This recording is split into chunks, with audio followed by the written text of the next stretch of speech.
Hey world, welcome to the Sherese Nicole Podcast. I created this space where I'll discuss life lessons, personal stories, observations, unsolicited advice, and ramblings that go on in my chattering mind. Every so often, I will pull in guests to provide different perspectives and discuss a range of topics from nutrition to travel and all things in between. So without further ado, let's get into it.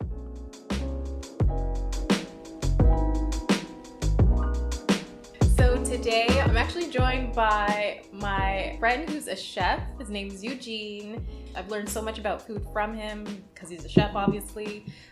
Sometimes I get to come over and have brunch cooked for me, and it's always a great experience. So I decided to bring him on, have him share his story, talk about food a little bit, and share a little bit about his life on my podcast. So I'm just gonna throw it over to you. Have you introduce yourself to my audience? Hi. Hello. I'm pretty nervous. I'm nervous too, for some reason. As soon as you hit record, I instantly just got nervous. I don't know why. It's just the pressure that the microphone is on me. Anyway, my name's Eugene. I'm a chef. Currently, right now, I'm creating a lot of educational cooking content for Instagram and TikTok. I'm the Huge Food, if you want to follow me. Yeah, I mean, I'm a chef. I've cooked almost everywhere. I've cooked in almost every type of restaurant. I actually started in fast food, and then I started working in corporate restaurants like Boston Pizza, and it's like the kind of like the dirty-ish kind of restaurants, like the family style restaurants where like it's not really cooking. It's just sort of you open bags that have pre-cooked food in them and you reheat them. Okay. And then I started working in like more corporate places like Joey's and Moxie's and stuff, so it gets a little bit better. And then I eventually went to culinary school, didn't finish culinary school, and then started working in restaurants in downtown Toronto, like nicer restaurants. We'd actually make sauces from scratch and we'd butcher our own stuff. And that's where I actually started to like get a real interest in cooking. Before then it was just I liked restaurants because I actually liked working with people. I didn't really care about the food. I just wanted to hang out with my friends and work with my friends and just have a good time. But then naturally the food, I actually started caring about the food a lot more.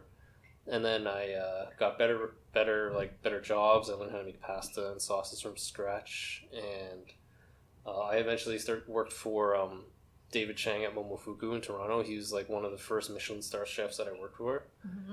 And that was a very unique experience. And after that, I actually went with Casey, my wife. We went to Hong Kong, and I started working in nicer restaurants, Michelin star restaurants, fancy tasting menu restaurants and stuff. And then from there, we came back to Canada because my dad was like really sick, and he passed away. So I came back to sort of take care of my mom. And then I've just been in this sort of lull. Like, I don't know if I want to go back into restaurants, because if I am going to go back into a restaurant, for some reason my brain is telling me I need to find something more challenging than a Michelin star.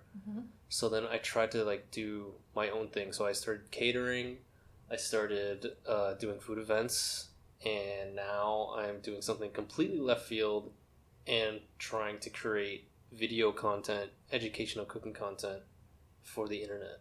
And so far, I think I like this the best. Why do you say that? It's just a different form of creativity because, I mean, I get to actually, how do I say this? Teach people how to cook. I actually get to utilize the knowledge that I've been gaining through my years in the kitchen for a positive impact. So I can actually teach people at the most basic. I'm starting at the most basic level because I just want people to get into the kitchen. I find that shows on like Netflix, just like the Food Network, like you see these like home cooks, quote unquote home cooks, and they make these ridiculously amazing looking and delicious food, and you have people like Gordon Ramsay saying like, "Oh my god, smashing," or whatever the fuck he says, right? And he's like, and then you're just sitting at home and you're like, "Oh man, I'm really hungry," and two, it's just like, I could never make that. I'm gonna order that. But I would like the opportunity to give, the opportunity to, like, it's actually not that hard to make this thing. It's actually not that hard to make an apple pie. It's really not that hard to, like, make these vegetables and make these dishes. That's true. Right? You said you didn't finish culinary school. Is it needed? Like, was it just because you were so good at doing what you could do that you just kind of let experience teach you? Or do you think that it's actually needed to go through culinary school? Because there's a lot of chefs or a lot of cooks there at home or on YouTube that are just great, and they've never done any formal education. I don't think, anyways. Yeah, no. You don't need it. Yeah. No, you don't need culinary school. I mean, I still want to go. I want to go. That's one of my lifetime goals, is to go to a culinary school and actually learn the science. You know what's funny about culinary school? The ones that take the full-time program are kids that come out of high school, and I can see their mannerisms where they still haven't really figured out how to wake up on time and to get dressed and to be on class at time, right? Yeah. And then I also worked at the culinary school that I did not graduate from. So I had finished all my classes except for one class. Mm-hmm. And when I worked at the school afterwards, I took the class because I worked there because I was able to. Mm-hmm. And then after I took that class, I literally just asked someone that worked there to see if I could actually get the certificate, and I did. So I actually did graduate from that school, but 10 years after the fact.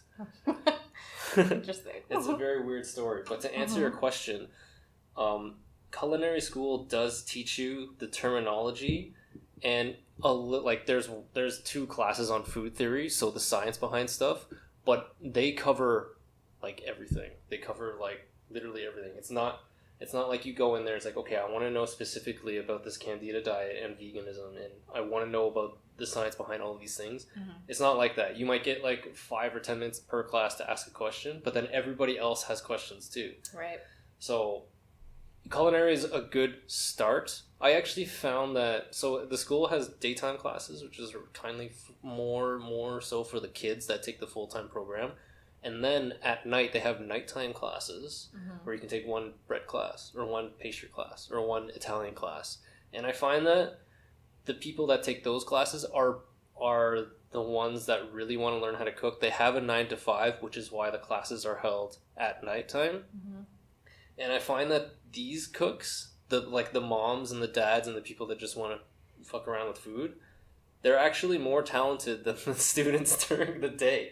Because they know how to function, they know how to wake up on time to get to work, so they know how to get to the school on time.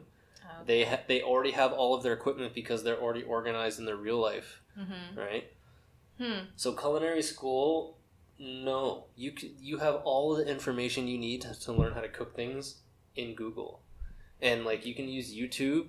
Mm-hmm. To like learn how to cook stuff. There's recipes all over the internet. Chefs copy recipes all the time, which right? I just learned. Yeah, chefs copy recipes. They just what did I say? They tell a different story, or they make it their own. They make it their own, and they put a spin on it, right? Because there's only so many ways that you can make a pizza. But then there's pizza from Nepal, and there's pizza from America, and there's pizza from Canada, and there's different types of pizza, but pizza is still pizza. And it's just the way that you make the pizza, it's the way that you tell the story, mm-hmm. that kind of makes it unique. There's this quote that I saw online, and I think it's by Pablo Picasso, and it said, "Good artists steal, but great artists copy."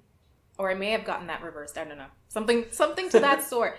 And that's what I think about, because when I make meals on my YouTube channel, like candida diet inspired meals and recipes, I'm obviously like pulling from so many different sources, and then I'm making it suitable to my eating habits or my eating restrictions. Mm-hmm. And then people are always like, "Where do you come up with this?" And I'm like, well, it's several sources, like Pinterest, this place, and then also my own creativity that goes behind like what I make. Yeah, that's pretty much the mindset of a chef. But it just depends on what level you're at, right? If you're a Michelin star chef, you think about all angles. It's not just about the taste anymore. It's about the visual, it's about the smell, it's even about the touch. It's about all your senses, like hearing. There are restaurants out there that have like almost like a green screen or a white screen room, And then when you're eating like a mushroom salad, they'll play music like you're in fucking rainforest or you're in some forest, right? And then they'll put pictures of trees and mushrooms growing around you. And there'll be like a course where you're eating a fish, like a tuna fish, and then it'll just be blue. And it'll just be like ocean and maybe like ocean, not ocean sounds, but like when you're in the water, like... Mm-hmm. Yeah, there are restaurants that are crazy. I worked with this one Korean chef. His name's Young. I met him in Hong Kong. He did a tasting menu that was part of a farm, and each course, they had to hike to a different part of the farm to experience the food. Whoa. So they started at like I think at the fields where they had something that was grown in the fields, like corn or some shit, and he made a corn dish, and then they hiked to like the place where they forage for like random herbs and mushrooms, and they set up a table up there, and they just like, he served the dish there, and they ended at the actual ranch where they sat down and had the meat, which is where all the like cows and stuff are from. So like there are different ways to like try to put a spin on a dish. Like you could have very well just did a steak and fries at the very end of it, but it's the whole experience that makes it unique. So it's almost like the storytelling of like food, really. Yeah. But that's at like the Michelin star level. When you're creating like shit at home, I find like when people start crunching up Doritos and putting them into like their sandwich and stuff, that's also creative. That's also very creative. It's like, I'm bored of just eating Doritos. I'm bored of this chicken sandwich. I can put the Doritos in the chicken sandwich, and then it's like a whole new thing. So yeah, I think like what you do on your social media is you really empower people, I'd say, to find their inner chef. Kind of, yeah. Because everyone can cook. It's just like not everyone thinks that they can just because they see it on TV a certain way. Yeah. Or, they kind of feel like it's not accessible to them. That's what I think it feels like, because my breaking point, actually, MasterChef Kids or Children, the Children MasterChef. I was like, oh my god, this is going to be so fun. We start watching the show, and it's like these 8-year-old kids making the most amazing pistachio macarons. I know. And I'm like, I don't even know how to make a macaron. What the fuck is this? And he's making it, and like Gordon Ramsay and Graham Elliott and these amazing chefs are like, this is the best macaron I've had in my life. I would pay $1,000 for this one macaron. And I'm just sitting there at home just like, oh my god, I'm gonna quit being a chef because this kid is so talented. I can't even compete, right? Whoa. And then I started spinning. Like, the mindset in my head is like these, like, this isn't really, like, this is really good TV. This is very entertaining. This is great content.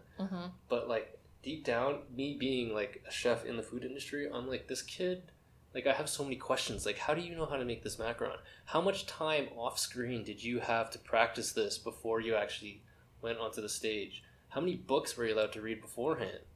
And the more digging I did, I found out that, these, like, the kids and the people on these shows, did you know they actually get like an hour or two in that library? You know how they showcase that library? No. So they have this huge food library where they have every food book known to man. Oh. They're allowed to go in there like an hour or two beforehand. It's like, this is what you're making. You're making apple pie. You have 2 hours in there. Go, right? Don't you think it's strange that in these shows there's that clock? And it's like, your time starts now. And then everybody just seems to know exactly where they need to go magically. Yeah. It's like, oh, this is the great reveal. We're making apple pie. Oh no, apple pie. I don't know how to make an apple pie. But then miraculously they know to go get a food processor and a KitchenAid because they know. I did always wonder that. I'm like, how did they know? And because sometimes, like, the diary entry or whatever, it would go to them and they'd be like, well, I've never touched fish before. And then they're making like a fish dish. Yeah, man. What? Yeah, it's scripted. It's so scripted. Okay.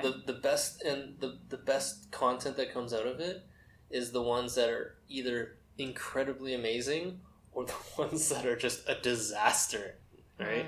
People don't really they don't really show like the actual like the process of what it takes to actually make the thing that they're making. It's more the drama, right? I mean, it's good TV. It's entertaining. I was entertained for quite a while, and then I realized like this show is just repetitive. It's on repeat, same formula, and then just different people. Okay, so what? And I've asked you this before, but like, what is the difference between a cook and a chef? So, so when I started out, and I started taking food seriously, I thought the term chef was like an accolade. Like, you can't call yourself a chef if you do this. And I actually used to frown upon people that would call themselves chefs. But in my own, like, you know, mindset, I'd be like, you're not a chef. You don't do this, you don't do that, right? But anybody can be a chef now. My ultimate definition of a chef is one who owns and runs their own business via like catering or restaurant or whatever, and makes money from it. And also, the main difference between a cook and a chef is a cook, if you give a recipe to a cook, they can follow the recipe and they make it and it's fine. A chef can take a recipe let me rephrase this. A chef can take what the cook made, and if it's wrong, the chef will know how to fix it. Like, they'll just know intuitively if it needs more salt, or if it needs more vinegar, or if it needs more time in the oven. The chef knows how to fix things, because when you're working in a restaurant and you tell one of your cooks to like cut some peppers up and they cut it wrong, it's not like a home cook will be like, okay, let's get some more new peppers and start again. But no, a chef will be like, okay, this is fine, just fix these wrong peppers and cut them this way. I will adjust on the plating at the very end.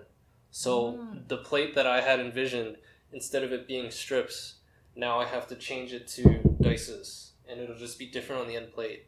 So it's like so they have to sort of think on their feet. So chefs have to actually know how to fix problems as opposed to just following a recipe. Well, chefs also make up, like, they create the recipe, right? Or can cooks do that too? Like, no, yeah, cooks can make up recipes, but chefs they can all make, everybody can make up a recipe. It's just a matter of mixing and matching things that like go together.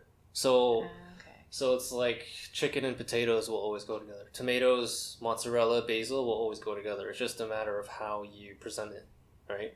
It's kind of like when you're putting on clothes. It's like if you really like chicken, or if you really just bought these like white Keds or these white Nike shoes, what goes well with the shoes? So you start with the shoes, right? And it's like, okay, black. Should I go all black? It's like chicken and potatoes. The potatoes are the black. It's like, should I wear a black jacket, so like mashed potatoes, or should I just, wear a black tank top, roasted potatoes? So it's like mixing and matching. So it's like you want your full attire. Like, how are you gonna go out today? I know I want the white shoes, so it's like, I know I want chicken. Everything else is like an accent to the shoes. Interesting. That's how I see it anyway. Yeah. So I always want to get in the mind or the brain of someone who is a chef or someone who creates a creative. So like, what is your process? Like, how do you channel your creativity to make new dishes, or just to make dishes in general, or like, where do you channel that energy from? That really depends on a lot of things. If I'm cooking at home, the number one factor is health, because my wife is very health conscious these days, and I am as well, but she's more health conscious. So if she doesn't want to consume things that are more fatty or like gluten or sugar, then of course I'm going to try to accommodate that. So that first comes into play. So what can I make that doesn't have all of these things, right? And like, we need protein. We need a lean protein if we're being healthy. So chicken breast, or just chicken in general, or fish. So I'll start with the fish and the chicken. Those are my sneakers. And then from there, it's just like, what do we want to eat today in terms of veg? What can't we eat? And then what can we eat? So it's a matter of going to the grocery store and seeing what's in season. Luckily, we live in a nice place where lots of things are magically in season. So that's how that starts. But if I'm creating a menu for an event, it's completely different. It depends on what the client wants. So if the client wants something French, then I will pull recipes out from my French pocket in my brain and then present them with a few ideas. If they like it, then we'll go that way, right?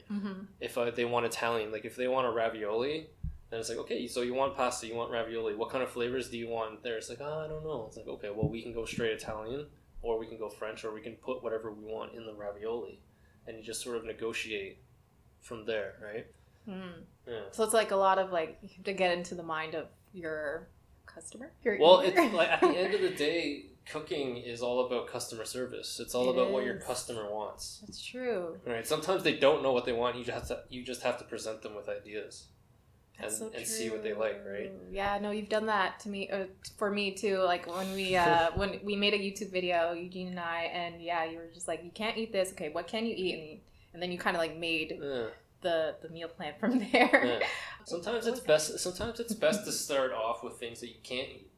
So it's just like, if you know that you can't eat any beef, any red meat, so then it narrows down to like just chicken or fish, or maybe you're shellfish. Maybe you have a shellfish allergy, so it's like, okay, no shellfish. Let's eat beef today, right? But we eat at home breakfast, lunch, and dinner. Like breakfast is usually a smoothie. We've been messing around with a little oatmeal lately, but mostly it's just smoothies, just because we want to keep it healthy and quick. And then we actually have to make that list. Our magic prep list over there. So our lunches are usually something lighter, like a salad and a protein. And that's where my mindset goes. It's just like, okay, we're going to have a salad and a protein. So it's just a matter of me fitting in a protein as the protein. And then the salad, we'll buy one salad mix during the week via spinach or kale or whatever. And then it's just the extra stuff on top that we want. It's true. Yeah. Have you heard of proper meal combining? I'm sure you have. Yeah. And so did they teach you that in school, or is that something you had to pick up on your own? Well, you sort of pick up on your own. To be honest, I'm against culinary school just because the culinary schools that I've been experienced to, the curriculum is actually super outdated. And they teach you things in the school that you don't actually use in the real workforce anymore. They're still teaching like mother sauces. But who the hell knows what mother sauces are? Yeah, what is that? So they teach you at culinary school. There are 5. Okay, Sherese, there are 5 mother sauces. There's a tomato one. Okay. There's a beef one. There's a cream one. There's a chicken one, and then there's an egg one. But now you can literally make a sauce out of anything. It doesn't have to be those 5 anymore. That we have the technology. We have all these powders and gels and gelatins and all these things to make a sauce. I can make mango sauce with 2 ingredients: mango and xanthan gum, and it's a mango sauce. You don't like this whole thing of mother sauces is so outdated. I mean, it's good to know like your history, where things came from, but to try and teach that as an actual thing nowadays is kind of, it doesn't work anymore. Yeah, I feel like you have to think outside of the box anyways, really. Yeah. So I'm gonna say no to culinary school. That's clear. But you know what? You can take the night classes. Like doing like one-off classes are really great, because then it allows you to focus on the one thing.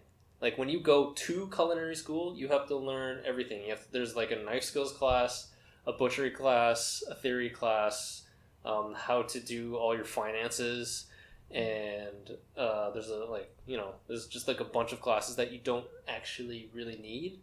It's just like to get like the basics in you, but you can learn, like, if you really want to become a cook, and if you want to actually start a business, that's one other thing. Like, Five Guys, that the owner of Five Guys literally only knows how to make hamburgers and fries. He doesn't know how to make all of these mother sauces and all these other things. He only knows how to make a good burger and good fries, and he started his business, and 5 guys are actually his sons. He has 4 sons. Look at that. Yeah, right? So easy. Or I think it's like more, that speaks to like really owning your craft and just making it better. I don't know, capitalizing off of it. I don't know. Yeah, so for you, like, you started to go online like only recently, like sharing your cooking skills and just helping people create recipes. What was the why behind that? I know you said you wanted to share knowledge, but like you said, it was really enjoyable for you, but what keeps you going, I guess, and where do you want to take it? So I actually wanted to teach the why and the how of cooking, because when I was growing up as a kid, I did not live on the fields of Italy or like some fancy whatever. I literally grew up eating what my dad cooked, which was a routine-based dinner, which was amazing. But when he wasn't home, I would be eating craft dinner or cup noodles or Chef Boyardee. Remember that? Yeah. Yeah. I would be eating all of the stuff that you're not supposed to eat. And like when I hit sort of like teenager years, the only thing I knew how to use was the microwave. And I feel like I could have gotten more nutrients, and a lot of us could have got more nutrients. And it's just the fact that I didn't know how to make stuff when you should have, right? Mm-hmm. So I want to sort of create that bridge of opportunity for people to actually learn stuff. And my niche is I'm actually trying to push the techniques more so than the recipes. Mm-hmm. I'm actually hoping for people to use the techniques that they learn from me to then look at other people's recipes to use as an application in the recipes. Oh. Yeah. That's what I'm actually going for, because mm-hmm. recipes are a commodity. In my opinion, recipes are a commodity. Mm-hmm. I know a lot of these internet chefs, they base everything around their recipe. Mm-hmm. I'm trying to go the other way. That's good. Yeah, you're giving them like the blueprint almost. Yeah. So instead of like how to make a French onion soup, I'm teaching you how to cut the onion. And I'm trying to give you the whole, like, people don't tell you that peeling the onion takes longer than actual cutting it. Yeah, I wouldn't know that. Yeah. I mean, I just kind of like cut it in half and do something with it. Right? Like, I don't really care. Yeah. Yeah. No, that's so cool. What's your go-to recipe when you make a meal, or like when you're planning your week? Like what's your thought process when you want to eat something? That's a good question. So like I just spoke about this before. When I think about food, I think about a plate. I think about sometimes I think about, okay, what's the protein source? What's the fat? And what's the carb? Or am I even eating a carb? And so I approach all my meals like that. So for example, like one of my meat-free meals that I like to make is like lentils, so dal, really. So like a lentil, and I'll add turmeric in it, and then I eat it with quinoa, and then I'll eat it with like a salad. And that's like literally my approach to every meal that I make. It's like, where's the green, where's the carb, where's the protein? Yeah. Or fat. Yeah. I used to think like that too. Yeah.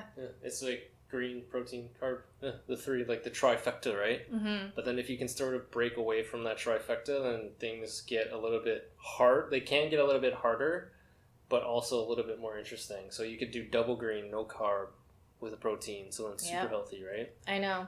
And I think for me, like when I switched my diet to like the candida diet, and then right now I kind of maintain something like the candida diet, I think right now I eat more intuitively. Yeah. Because like I know what feels good, I know what makes me not feel good, so I try to eat more towards like foods that are going to give me that energy.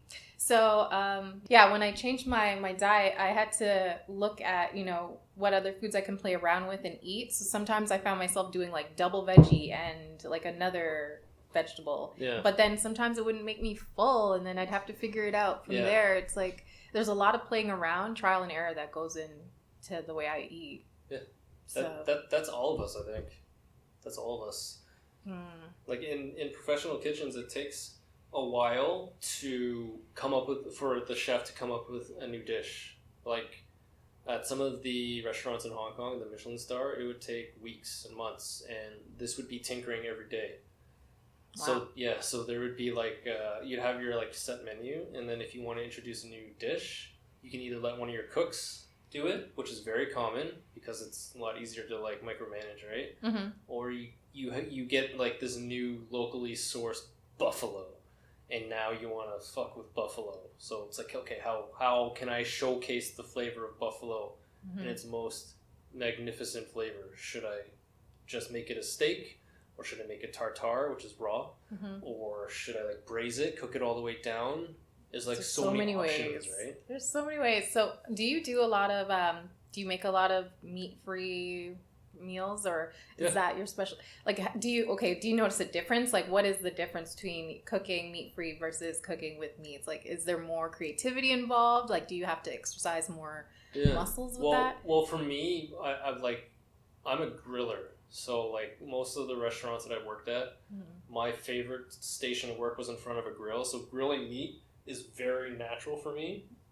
And when you take away the meat part of the equation for me, I kind of like am a deer in headlights at some points, and then my brain automatically either goes to lentils, beans, or tofu. And then, so it's like it's a little bit hard to play with. Mm-hmm. One of the most challenging meal planning parts of my life, or the meal planning thing, Casey was on an elimination diet. Mm-hmm. And that was super hardcore.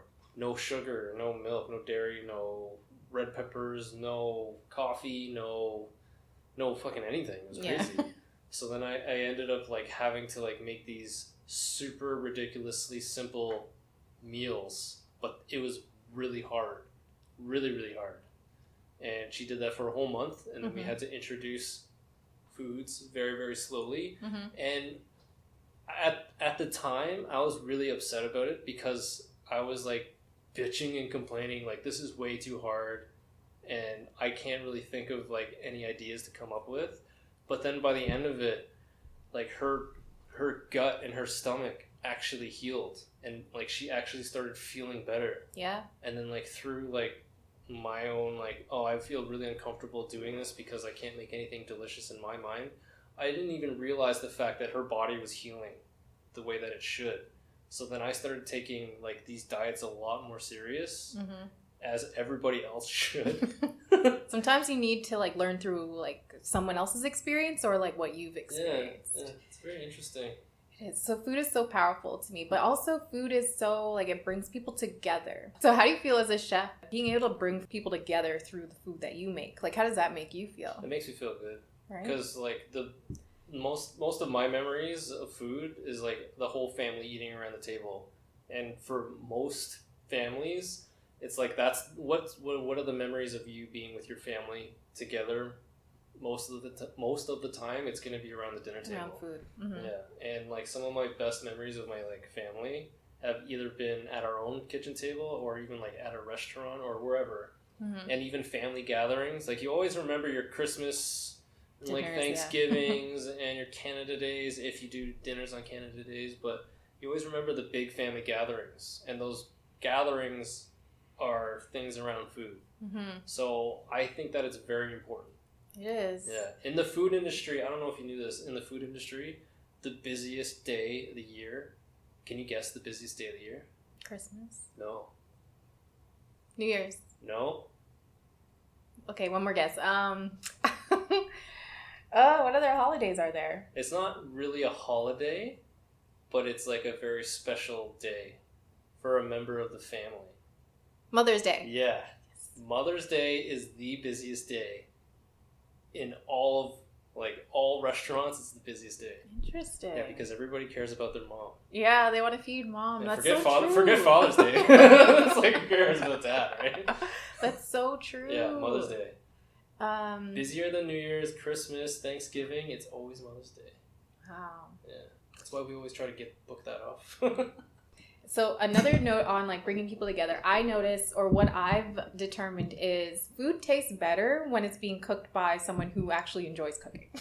Oh. So like whenever I have your meals, it's like they taste so good because I know that you enjoy cooking it. And sometimes when I make myself meals, it's like sometimes I just like lazily throw it together and it still tastes decent, but like, you know. It's because when you cook for yourself, especially by yourself, you're cooking for sustenance. Yeah, pretty much. If you're gonna indulge, you're gonna be eating like chocolate, or you're sitting in front of the TV eating a bag of chips or something. Mm-hmm. But when you cook for someone else, there's this feeling you get that it's not about you anymore. It then becomes a feeling of giving.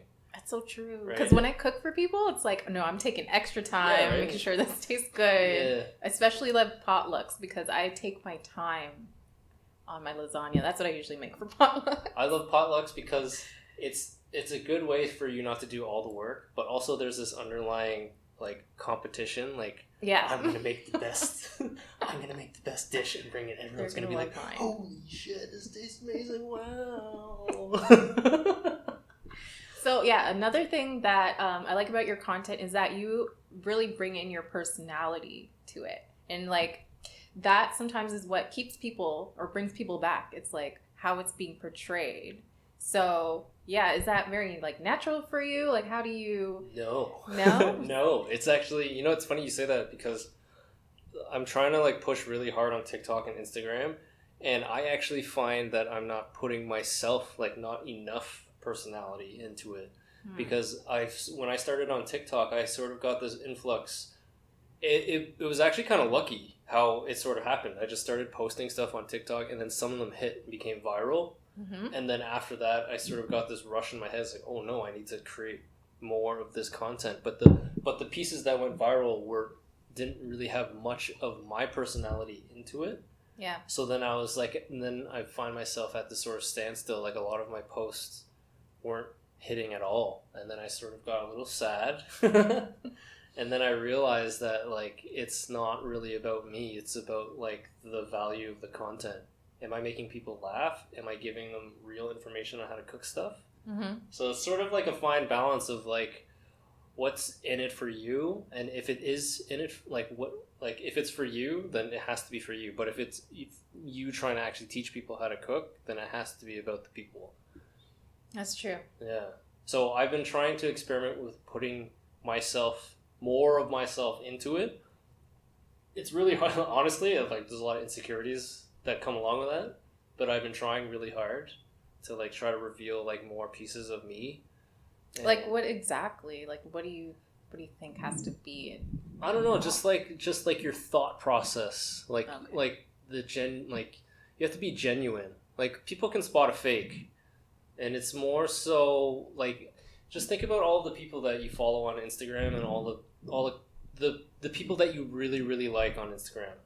Like forget the followers and forget whatever. Like what makes you really drawn to these people? Is it like the way that they write their copy? Is it the way that they portray themselves? Like are they giving you something? Like for like athletic people, are they actually teaching you how to like better yourself through exercising, or are their recipes actually good? Or, you know what? Or are they just like putting out garbage recipes just for the fact of putting out recipes? I feel like the best connections I make with like online personalities are people that are people that are more themselves and people that are being vulnerable almost. Yeah.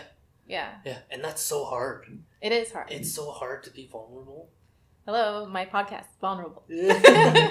And being on this whole thing, vulnerability. It's fucking hard, man.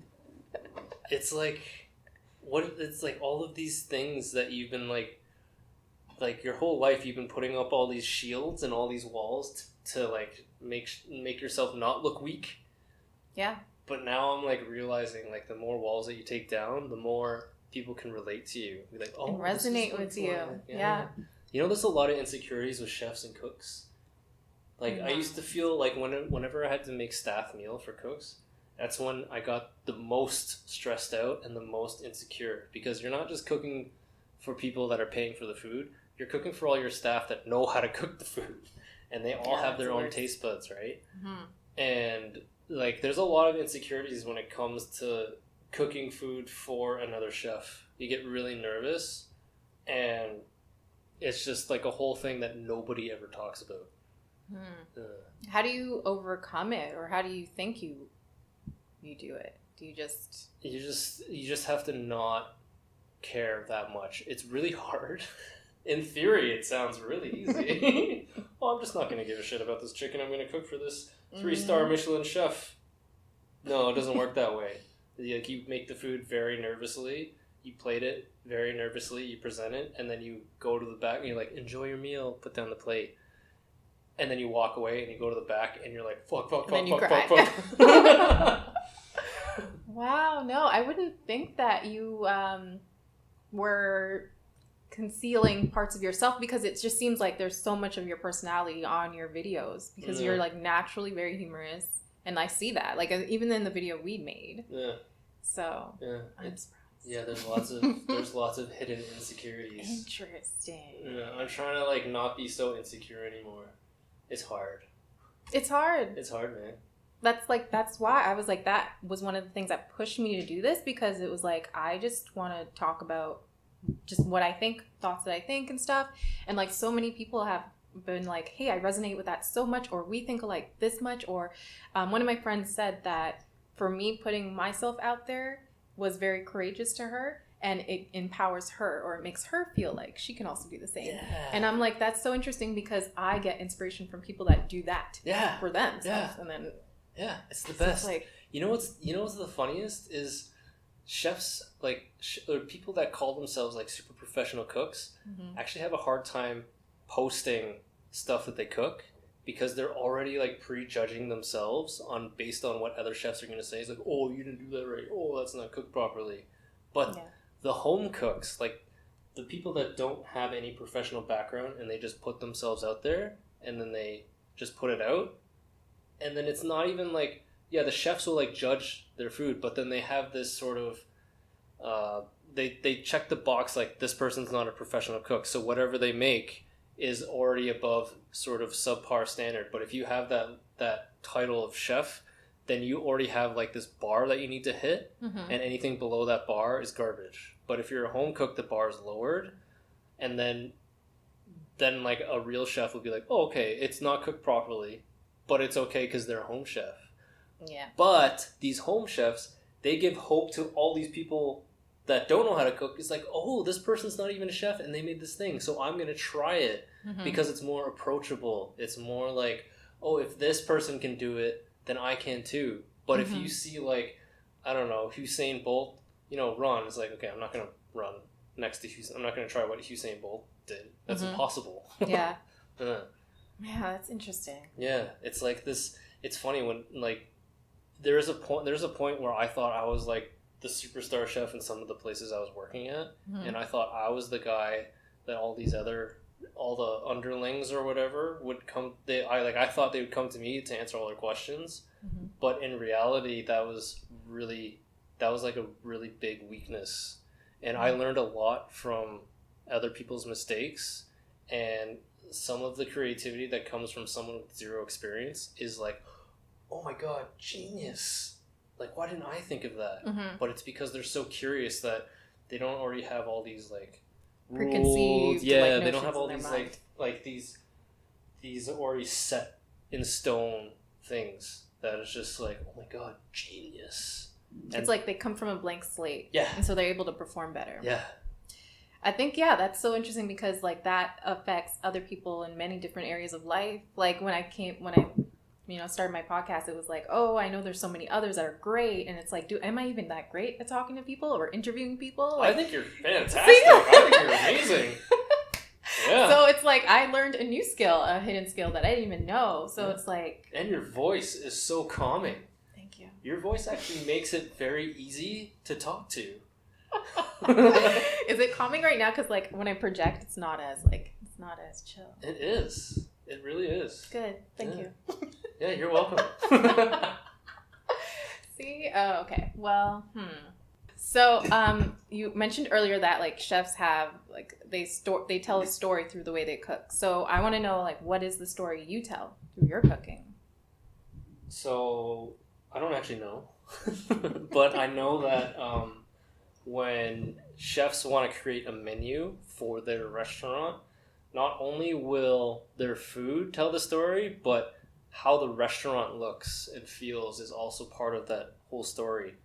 So from the minute that you walk into the front door and you sort of get the ambiance of the restaurant, that's already, like, the first act of the story.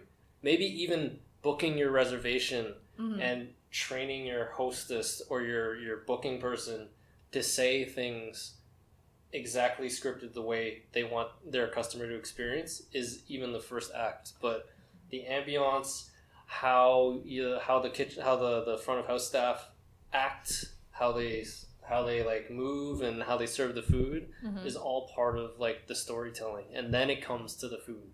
Yeah. So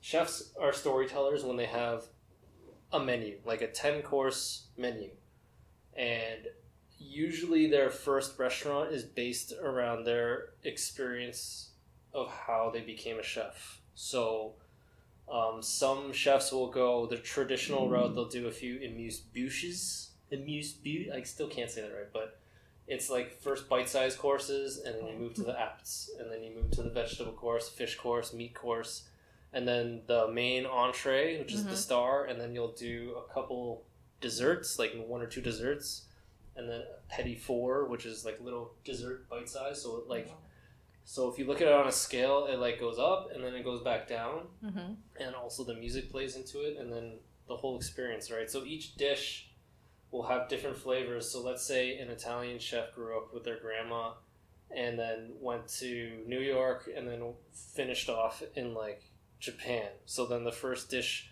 will probably be Italian dishes, and then like the apps will like go to like an American style, and then the desserts might be Japanese style. So that's like their story. Yeah. My story, I don't know. My story is so random because I've worked in all different kinds of kitchens that weren't considered like or deemed great quality restaurants. I only hit like the great quality restaurants in the mid tier of my career. So I was actually more focused on like relationships. My culinary career, the most memorable parts were being able to be proficient and as efficient and precise as possible, and also building relationships with people. So I guess that actually is portrayed in my content because I'm trying to teach people how to cook things fast and properly, but I'm also trying to be very funny because that's how I am in the kitchen, as I was always like the kind of the funny guy, I guess. I don't know. Maybe like, that is your story, like bringing people together, making them... Yeah, maybe. Yeah, I never actually thought about it. I've never actually thought about that before. Well, now you can. Okay, so where can the listeners, keep in touch with you, keep in contact, see all your videos and everything? So my biggest audience is on TikTok and Instagram, and then YouTube. YouTube's so hard. Yeah, it is. Yeah. So my handles are the Euge Food. So _Euge Food at all of them. Just try to keep it simple. Okay, yeah, I'll post that in the description box as well so they can see that. But did you want to end on any last notes or? Yeah, cooking is super simple, and it is. Yeah, and anyone can cook, and anyone can become a chef, and it's so like. I actually consider, if you know how to boil water for cup noodle, if you know how to boil water, you are now officially a cook. You know how to cook. That counts as cooking. Some people burn it. It's true. You ain't gonna learn. If you ain't, what's the saying? There's a chef that I worked with. Her saying is, if you ain't burning, you ain't learning. Oh my gosh. So corny. Well, thank you for being on my podcast, Eugene. I hope you had fun. I did. This was lots of fun. Thanks so much. No problem. And of course, I'll leave everything below so that the listeners can keep in contact with you and make some delicious meals, or at least learn how to even cut onions or chop onions. Sorry. Yeah. All right. Well, until next time.